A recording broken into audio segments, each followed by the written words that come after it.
The wife thought she was sending her secret lover a spicy text, but it landed in her husband's hands instead. And what followed that weekend changed everything.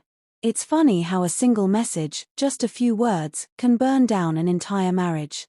At least, that's how it felt for Jason the moment his phone lit up that Saturday morning. But to understand how it all unraveled, we have to rewind to a time when Jason and his wife, Megan, still seemed like they were on the same team.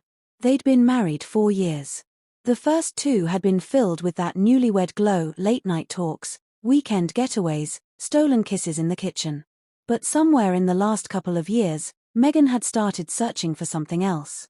She threw herself into self-improvement courses, bouncing between jobs, chasing a sense of purpose she claimed she hadn't found yet. Jason supported her at first, but when he'd suggest slowing down, maybe starting a family, Megan would shut him down. Not yet, she'd say, her tone firm. Babies weren't on her radar. She wanted to live for herself a while longer, as she put it. But along with her shifting ambitions came another change, one that cut deeper. She started turning him down in the bedroom.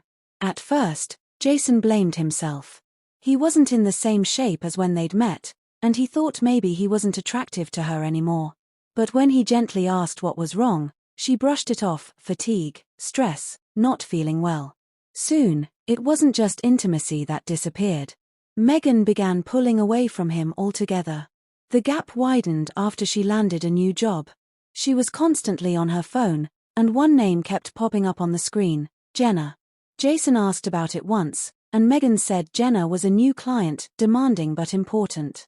She claimed she ignored after-hours calls to set boundaries, but Jason noticed her texting late at night before flipping her phone to airplane mode. It became a strange soundtrack to their evenings, the insistent chime of that client interrupting their time together. One Wednesday night, Jason's old friend Kyle called, inviting him for a guy's weekend at his lake cabin. Sauna, beers, fishing, the whole crew was going.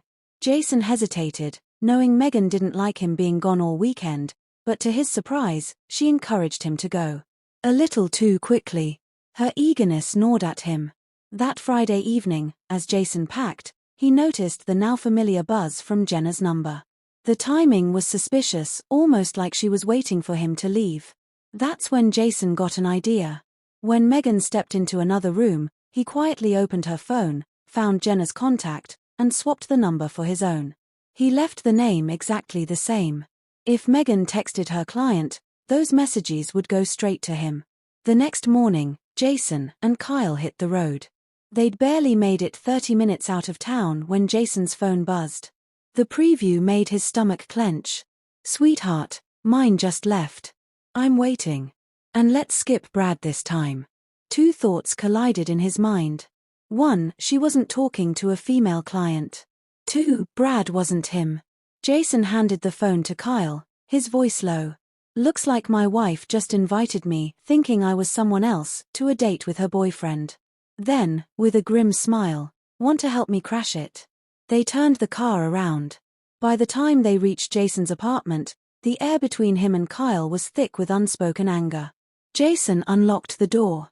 Megan was standing there, hair done, makeup flawless, dressed in lingerie under a robe. The moment her eyes landed on Jason and the friend beside him, the flirtatious sparkle vanished. Jason's voice was calm but razor-sharp. "What's wrong, Megan? Feeling shy? You texted me, not Brad. Guess you forgot who you were married to." Her face flushed, panic in her eyes. "Jason, I can explain. Save it." He pushed past her into the bedroom, yanking open the closet and pulling down her suitcase. The way he started packing her clothes made it clear this wasn't a fight she could talk her way out of. Kyle stepped outside for a cigarette while Jason finished. Megan trailed behind him, her voice cracking, trying to spin a story about misunderstandings, about how it wasn't what it looked like. Jason zipped the suitcase without a word and carried it to the door. 10 minutes later, she was standing outside with her bag, handing him the apartment keys before walking away, calling for a rideshare. Kyle flicked his cigarette. "Want to follow her?" Jason shook his head. "Don't need to. She's going to her boyfriend's. Let's see how he likes the idea of playing house." Sure enough, from the window, they saw her arrive at a man's place. He opened the door, took one look at the suitcase, and stiffened. Words were exchanged, his hands going up in a defensive not now gesture. He didn't want her moving in. Within an hour, she was on her way to her parents' house, the humiliation burning on her face. Later, Jason did make it out to the lake. He sat in the steam with his friends, the sting of betrayal still fresh, but under it, a strange sense of freedom. His marriage was over, yes. But so was the constant doubt, the slow erosion of trust. Sometimes, the message you never meant to send ends up saying exactly what needed to be said.